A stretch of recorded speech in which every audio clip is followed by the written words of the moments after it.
And it's great to be in the Rose Garden. I want to especially thank this group for joining us as we announce a historic, groundbreaking initiative in our ongoing effort to rapidly develop and manufacture a coronavirus vaccine. We're joined by Secretary Stephen Mnuchin, Secretary Mark Esper, Secretary Alex Azar, Chairman of the Joint Chiefs of Staff, General Mark Milley, FDA Director Dr. Stephen Hahn, Director of the National Institute of Health, Dr. Francis Collins, Dr. Fauci, Dr. Birx. We're joined by a very terrific group of professionals. Tomorrow will mark 30 days since we released the White House guidelines for a safe and phased opening of America. That's what we're doing. It's the opening of America. We're going to have an amazing year next year. We're going to have a great transition into the fourth quarter. As of this morning, almost every state has taken steps to begin reopening, and the American people are doing an extraordinary job of continuing to take precautions while at the same time wanting to start, and they will be starting to resume, their American way of life. We will be reigniting our economic engines. We're going to be taking care of our most vulnerable, which are our senior citizens and some others. We're going to be working very, very hard on our senior citizens and our nursing homes and various communities to support those that are struggling in this very difficult time. Others don't have the same kind of struggle. For example, today, Secretary Perdue, together with Ivanka Trump, launched the Farmers and Families Food Box Program, which will provide $3 billion to help small farmers. And it'll be helping farmers, ranchers, but it'll be bringing food to some of the food lines and some of the food kitchens that you've been seeing on television. And I said, why aren't we doing that? We have all of this tremendous food produced by our farmers and our ranchers. And so we're going to be buying $3 billion worth of that food. Great for everybody, our farmers, our ranchers, and the people that need great food. A key feature of our reopening plan is the largest and most ambitious testing system in the world, by far. America is now conducting close to 350,000 tests per day, an unthinkable number just a short while ago. More than anybody in the world by far, suggesting many states now have excess testing capacity to monitor for new outbreaks. Florida, many other states have so much testing, the testers are waiting for people to show up. It's great. Another essential pillar of our strategy to keep America open is the development of effective treatments and vaccines as quickly as possible. I want to see if we can do that very quickly. We're looking to, when I say quickly, we're looking to get it by the end of the year if we can, maybe before. We're doing tremendously well.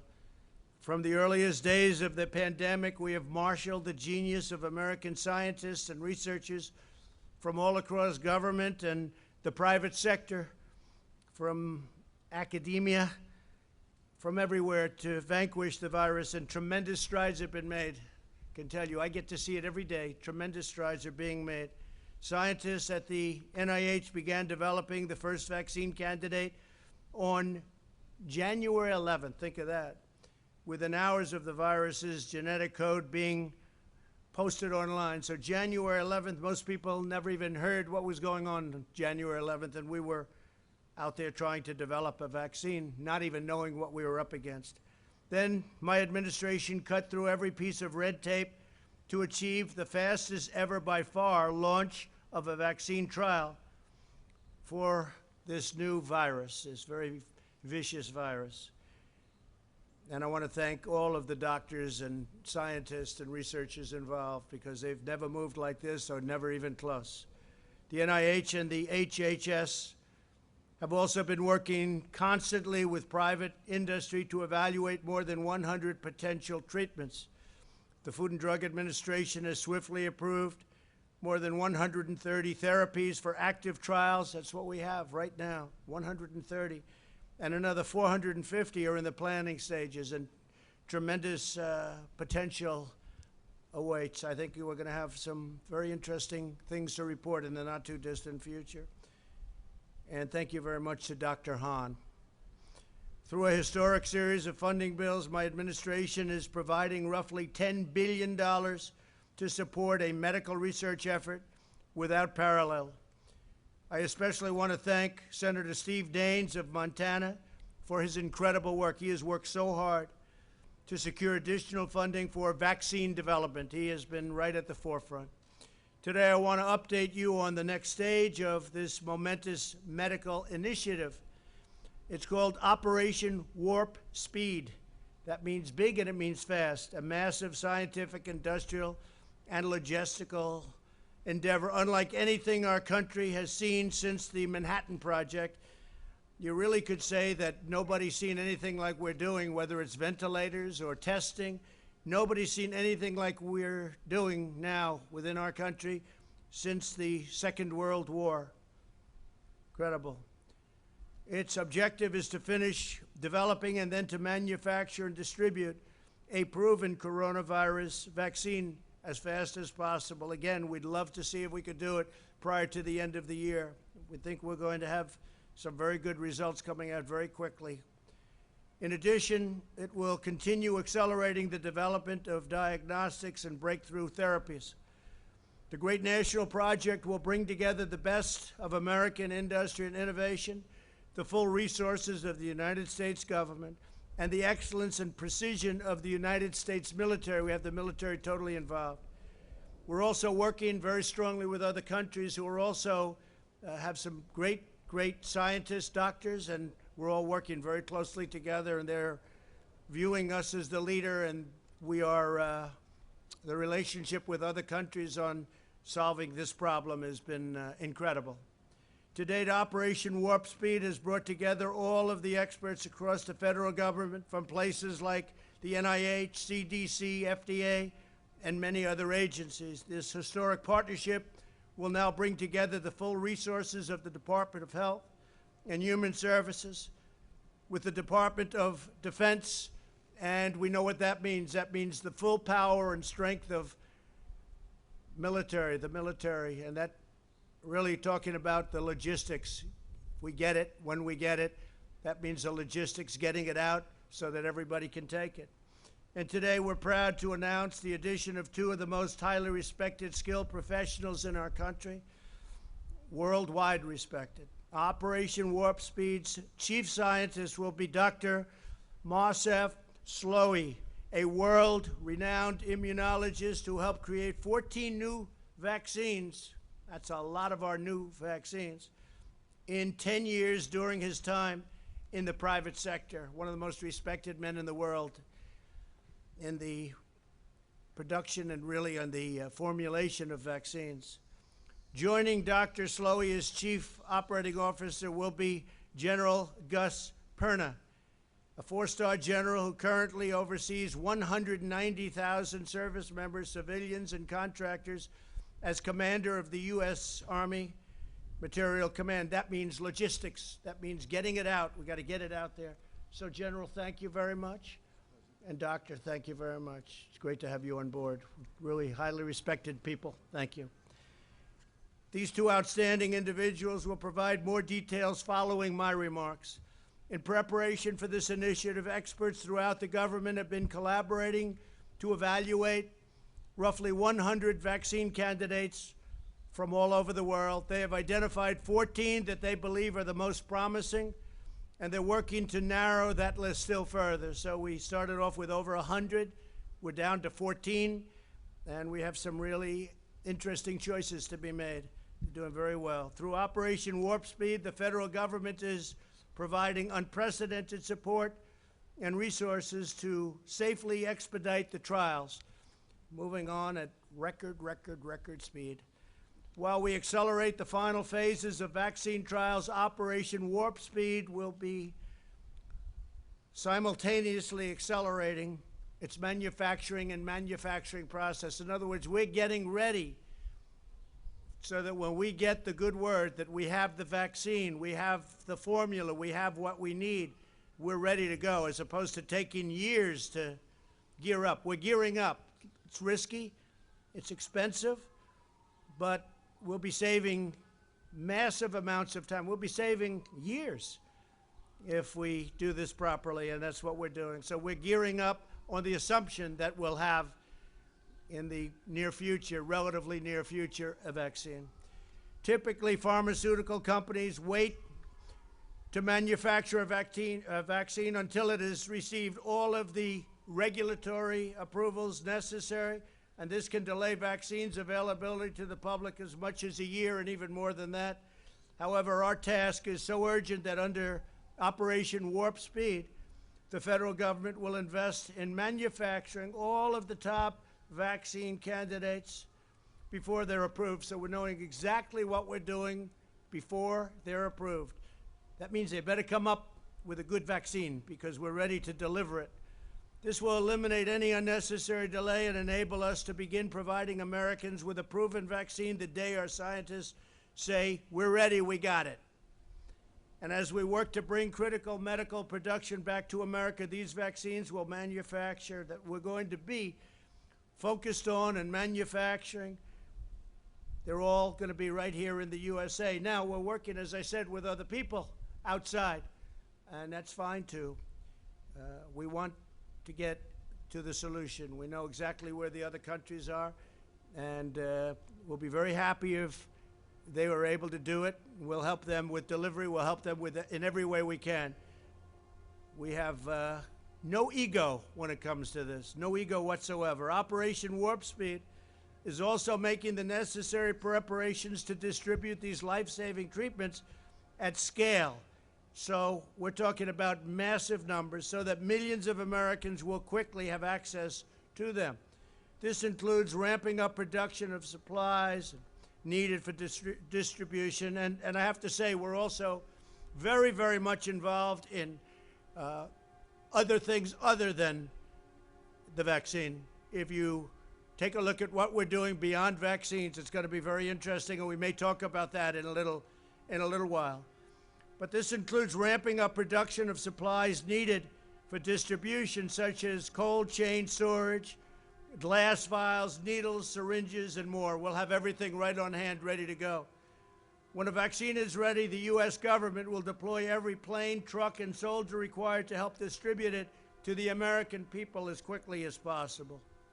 America is blessed to have the most brilliant, talented doctors and researchers anywhere in the world. We have the mightiest military by far in the world. Our military is completely rebuilt. Much of the equipment has been delivered. Some of it's on the way, all made right here in the USA. We took over very, very empty cupboards, I say medically. We also had empty cupboards in a military sense. Our military was in sad shape. It was depleted. We now have the strongest military the United States has ever had by far, and the best equipment. And you hear that outside, that beautiful sound. Those are truckers that are with us all the way. They're protesting in favor of President Trump as opposed to against. There's hundreds of trucks out there, and that's the sign of love, not the sign of your typical protest. So I want to thank our great truckers. They like me and I like them. We're working on something together. But we have the mightiest, and they'll be helping us with this, by the way, speaking of truckers. We have the mightiest military in the long history of humankind. We have the best and most devoted workers ever to walk the face of the earth. And now we're combining all of these amazing strengths for the most aggressive vaccine project in history. There's never been a vaccine project anywhere in history like this. And I just want to make something clear. It's very important.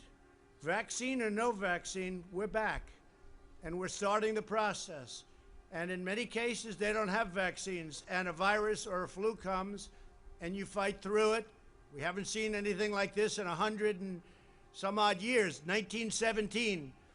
But you fight through it, and people sometimes, I guess, we don't know exactly yet, but it looks like they become immune, or at least for a short while and maybe for life. But you fight through it. But what we'd like to do, if we can, is the vaccine. I think we're going to be successful in doing it, and hopefully by the end of the year. Just as generations of Americans before us faced down the most difficult trials, set their sights on the highest summit, and overcame the biggest obstacles, America will meet the moment, and this moment specifically in our time, with unrivaled speed, unmatched skill, and the unyielding spirit of the American people, our nation will come back stronger and greater than ever. We're going to have a tremendous year next year. We're going to have a really good fourth quarter. We're going to have a very interesting and productive transition quarter where Steve is there, and I'm sure our Secretary of the Treasury, I think you feel the same way, Steve. So, and thank you for your good work, really good work. And it's not finished yet, is it? I want to thank Steve Mnuchin and everybody. Now I'd like to ask Dr. Slowey and General Perna to come up and say a few words, followed by Secretary Azar and Secretary Esper. Thank you all very much. We're doing something that has never been done before. It's going to result in a tremendous end. I think we're going to come up with a solution to a problem like this country probably has never seen before. But it's an honor to be your president. We're doing a great job. These people are doing an incredible job. The people right here, I want to thank you all. Total professionals, great men, great women. Thank you all very much. Please. Thank you, Mr. President. Good afternoon, everyone. It's a great honor and privilege for me to have the opportunity to serve our country and the world in this remarkable endeavor, extraordinary endeavor, helping them and supporting them do it. The Operation Warp Speed's objectives are very clear. The President has described them, and I believe they are very credible. I also believe they are extremely challenging. However, I am really confident that our team across the many governmental agencies that are involved in these efforts, the NIH, the CDC, the FDA, ASPR, and of course with the support of the Army and our partners in the private sector, will be able and will do the utmost to deliver these objectives. In fact, Mr. President, I have very recently seen early data from a clinical trial with a coronavirus vaccine. And these data made me feel even more confident that we will be able to deliver a few 100 million doses of vaccine by the end of 2020. And we will do the best we can to do that. Thank you. We will, of course, also focus on progressing and accelerating development of medicines for those who unfortunately already caught the virus, as well as optimize the diagnostic tests. This will be our focus 24/7 over the next many months. Thank you. Thank you. Good afternoon, Mr. President. Thank you. Thank you for this great honor for allowing me to be a part of this team. I'm very excited about this team. It will be historic as we execute the mission that's been given to us. I also feel very confident that the team will be able to provide the results as directed. It is going to be a Herculean task, but the combination of the two main partners between Health and Human Services and the Department of Defense, their combined strengths, partnered with the other teammates, will ensure our success. One of the great advantages that we have as a military is our ability to do logistical and sustainment operations afar. We're just going to apply those capabilities to this mission. This mission is about defeating the enemy. We will defeat the enemy. Why? Because winning matters. And I'm excited to be a part of this team. And Mr. President, thank you. Thank you very much, sir. Appreciate it. Well, thank you, Mr. President, for your leadership of this historic effort. Your vision for Operation Warp Speed, setting a goal of a vaccine by January 2021, will be one of the great scientific and humanitarian accomplishments in human history. Today, you're announcing the team that can get it done. Dr. Slowey is arguably the world's most experienced and successful vaccine developer, responsible for some of the major recent breakthroughs in vaccines. General Perna oversees one of the world's largest logistics and supply chain operations, the one that keeps the Army running. 3 highly accomplished career HHS scientists will oversee each area of Operation Warp Speed. Dr. Peter Marks of FDA for vaccines, Dr. Janet Woodcock of FDA for therapeutics, and Dr. Bruce Tromberg of NIH for diagnostics. This is truly a dream team. We started work on each of these areas in January, and Congress has provided nearly $10 billion explicitly for this kind of research and development effort. Operation Warp Speed will integrate existing efforts that are coordinating vaccine, therapeutic, and countermeasure development, including NIH's ACTIVE and RADx initiatives. This week, HHS and DoD already announced new contracts to manufacture hundreds of millions of needles and syringes here in America for distributing an eventual vaccine. Finally, the President's efforts will ensure not only that we get vaccines, therapeutics, and diagnostics faster, but that we get large donations of the eventual products so they're affordable for the American people. So thank you, Mr. President, and thank you to all of the American scientists and inventors at HHS, at DoD, and elsewhere who are hard at work already. And I really want to express my personal appreciation to Secretary Esper and the Department of Defense, because this partnership is what's going to make this truly an historic endeavor. Thank you.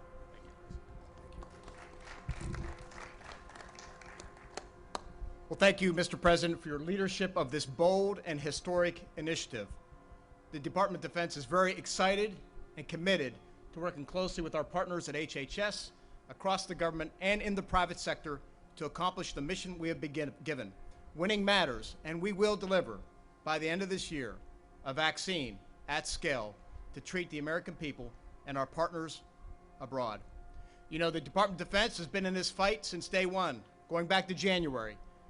We've stayed ahead of the curve every step of the way, and today, on America's streets across the nation, over 60,000 service members from all branches of the service are still out there, whether it's doctors and nurses in hospitals, whether it's National Guard on the streets of America, or the Corps of Engineers continuing to build out capacity in America's hospitals. We are there and we will be there, Mr. President, and we look forward to this next greatest phase of this fight against the coronavirus. We are all in then, we are all in now, and we will be all in the future, and we will deliver on time, bringing to bear the full weight of the Department of Defense, all of our first-class, world-class researchers and scientists, our ability to manage logistics at scale, and our great distributional capabilities. We will deliver, we will win this fight, and Mr. President, thank you again for all that you've done. We will get the job done. Thank you. I know you will. Any questions, please? Yeah, go ahead. President, you said no vaccine. Vaccine or no vaccine, we're back. What did you mean by that? We think we're going to have a vaccine in the pretty near future, and if we do, we're going to really be a big step ahead, and if we don't, we're going to be like so many other cases where you had a problem come in, it'll go away at some point, it'll go away. It may flare up and it may not flare up. We'll have to see what happens, but if it does flare up, we're going to put out the fire, and we'll put it out quickly and efficiently. We've learned a lot. Steve, do you have a question? We've heard that the vaccine typically would take 12 to 18 months to develop. How can you do it in a speedier fashion? What makes you think this will work? Well, they started actually, I guess you heard, in January, early January, and they've been working on it. I know so many, and private companies have been working on it. The government's been working on it. So we've got the time because we put and they've literally been working 24 hours a day. So we've got the time, and we hope to be able to do something by the end of the year or shortly thereafter. But again, you know, it's not solely vaccine-based. Other things have never had a vaccine, and they go away.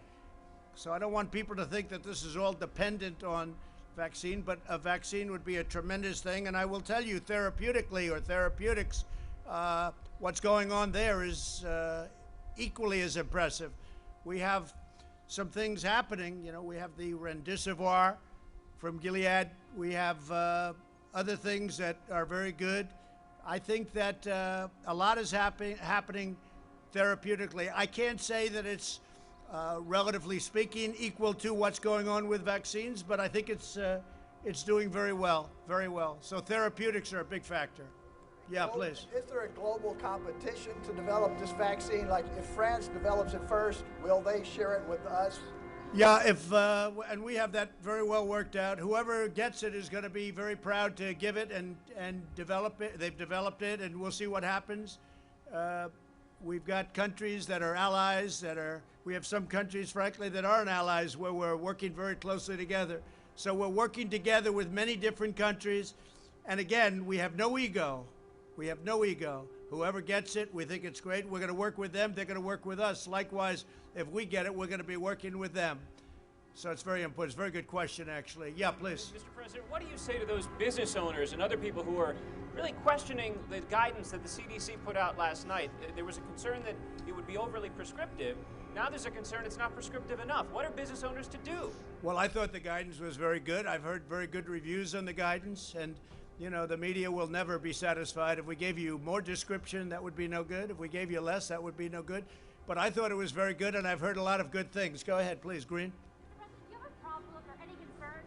Do you have any concerns about the Abbott test, given some of the new numbers that have come out about? No, Abbott's it's a great test. It's a very quick test, and it can always be very rapidly double-checked. If you're testing positive or negative, it can always be double-checked. But it's a very good test, very portable, very quick.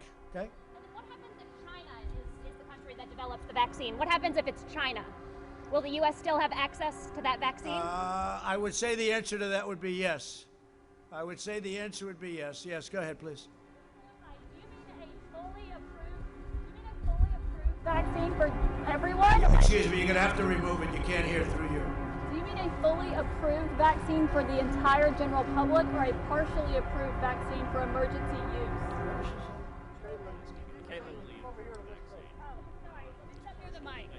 Sorry, let me repeat that now I'm closer to the mic. Do you mean a fully approved vaccine for everyone, the full public, or a partially approved vaccine with emergency use? No, we're looking for a full vaccine for everyone that wants to get it. Not everybody's going to want to get it. But we're looking at a full vaccine. Is that a correct statement? Yeah, Will. Please. So the answer is yes. We're working for a fully approved vaccine, but we'll also use the tools we have. For instance, emergency use authorization as appropriate. We use all of our regulatory tools to bring vaccine available for the entire American population by January. Okay, and then Mr. President, could you just clarify, why are some of you wearing a mask and why are some of you not wearing a mask? We've all been tested. I've been tested. We've all been tested, and we're quite a distance away, and we're outdoors. So I gave them the option. They could wear it or not. So you can blame it on me, but I gave them the option. We could wear it or not. Yeah, please. Would a U.S. vaccine be available to the rest of the world at an affordable rate, at a low cost? The last thing anybody's looking for is profit in terms of what we're doing. Every company, they want to get it out. We've had that. We've had a great experience on Remdesivir. We've had a great experience on everything we've done. People are looking to come up with the answer. They're not looking in, typically they're saying, oh, how much am I going to make? How much? They really have been. There's been a great spirit on this. They want to get to the bottom of it, and I think we'll be able to do that. Mr. President, the Indian American community is appreciating your help in fighting the coronavirus. What is your message to those 4 million Indian Americans here? So India has been so great, and as you know, your Prime Minister has been a very good friend of mine. I just got back a short while ago from India recently, and we're working very much with India too, and we have a tremendous Indian population in the United States, and many of the people that you're talking about are working on the vaccine too. Great scientists and researchers, yeah. We're working very closely also with India, correct. And say hello to your Prime Minister. Yeah, please, go ahead. Thank you, Mr. President. What steps, if any, is your administration taking to ensure that the communities and the states that are hardest hit will have first access to the vaccine? Have these discussions been had, or are there any plans? Yeah, I think we've done a good job with that. Certain areas have been hit very hard, New York, New Jersey, et cetera, et cetera. Working very closely with the governors. We've worked with all of the governors. We've made a lot of people look very good with what we've done on ventilators, with what we've done on testing. We're working with all of the governors. We just sent a big transit package to New Jersey. I just spoke to the governor of New Jersey, who's a terrific person, by the way, I have to tell you, and I just told him a lot of money's coming your way for the transit. And also I spoke with the governor of New York, Governor Cuomo. We just had a conversation yesterday. We're sending them a lot of transportation money, so it's important. But we've had a very good relationship working with all of the states, regardless, all of the states. And if we do get fortunate enough, and I think we're skilled enough, but fortunate enough to have a vaccine, it'll get out fairly and quickly.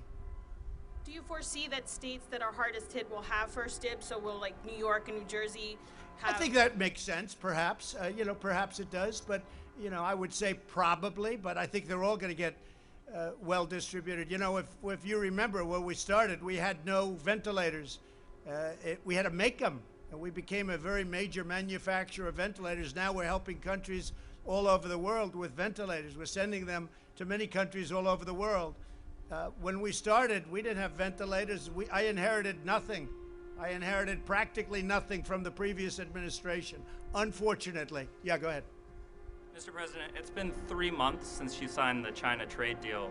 Between what's happened with coronavirus and the lagging agricultural purchases, are you at any point considering reimposing additional tariffs on China or tearing up the deal in any other way? Well, I don't want to talk about it. I can say China is buying a lot of our product. But the trade deal, the ink was barely dry when this came in from China.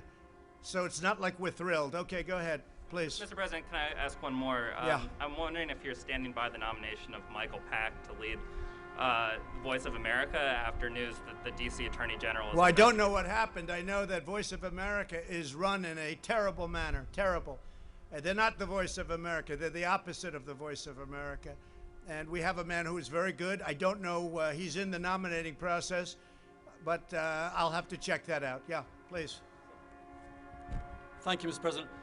If public confidence is the main thing of getting people back to work and back to schools and so on, is this even possible without a vaccine? How would it be possible without a vaccine? Public confidence. Well, I think a very big factor, frankly, is that very few people are, we read about all of the very sad, very tragic. I've lost friends. Many of us have lost friends. We read about that and we see that, and that's what the news covers. But that's a very small percentage. It's a very, very small percentage. I say it all the time. It's a tiny percentage. The vast majority, many people don't even know they have it. They have it, or they have sniffles, or they have a very minor sign, and they recover. Not only recover, they probably have immunity, whether it's short-term, long-term, but they have probably immunity. And I think people have to understand that. That's why I think the schools should be back in the fall. I think that lots of things should happen. I don't think that you should have 70-year-old teachers back yet. They should wait till everything is gone. I don't think you should have a professor that's 65 and has diabetes or has a bad heart back necessarily, or somebody that's older than that. But we want to see our schools back. We want to see our country start to work again. We created the greatest economy in the history of the world, and we're going to do it again. And you're going to see that next year, and it's going to start. You'll start to see it in the fourth quarter, maybe even before that. Yeah. President, are you at all concerned about children or teachers who are in the school bringing it home to their families, their spouses? I'm concerned about everything, and I'm also concerned about our country. Our country has to get back. And what you're talking is when you are doing what we did with the shutdown, that causes death also. It causes massive depression. It causes drugs. It causes suicide. It causes a lot of problems also. No, our country has to get back to work again. And you see that just looking and reading everything that's happening. Our people want to get back. They want to get back. Yeah. Sir, do you have a plan to prevent the spread? If you reopen we do. We have a great plan to prevent the spread, but that doesn't mean we're going to close our country for 5 years, okay? Not going to happen. In the schools, go ahead. Plan? The current death toll is about 86,000.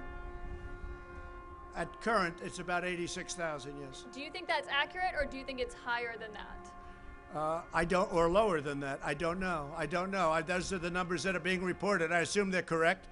Unlike other countries, I mean, you have some countries, obviously, you have some that are very obviously ridiculous, but our numbers are accurate numbers. We don't do anything with the numbers one way or the other.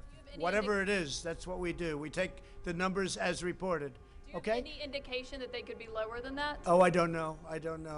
If they were, I'd be very happy if they were lower. I'd like to see numbers lower. I'd like to see no death at all. One death is too many. This should have never happened. This came from China. It should have been stopped in China before it got out to the world. We have 186, it's been updated this morning. 186 countries are affected. And each country that's affected is the same thing. Russia now is badly affected. France is badly affected. You look at what each country, and you can say affected or you can say infected. Either way you want to put it. But you look at these countries, look at Italy, and you look at Spain, and you look at all of these great countries in many cases, how they've had to fight through this. It's a terrible thing that happened. It could have been stopped at the source. It should have been stopped right at the source, but it wasn't. Thank you all very much. We appreciate it. Thank you. Thank you.